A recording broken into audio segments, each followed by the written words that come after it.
అనంతపురం జిల్లా కళ్యాణదుర్గం మున్సిపాలిటీ పరిధిలో కూటమి అభ్యర్థి అమిలినేని సురేంద్రబాబు ఎన్నికల ప్రచారాన్ని నిర్వహించారు. ప్రచారానికి వచ్చిన ఆయనకు ప్రజలు, కార్యకర్తలు ఘన స్వాగతం పలికారు.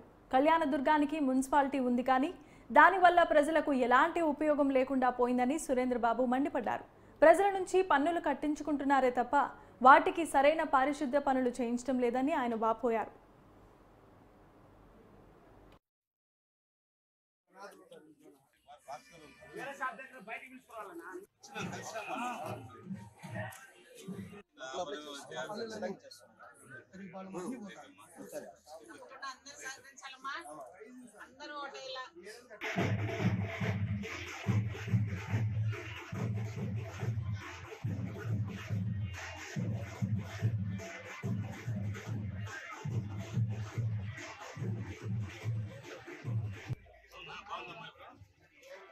ఇంకోసారి పోమ్మా, నువ్వు మా ఆఫీస్ తెలుసు కదా, మా వాళ్ళకి చెప్పి రాకేష్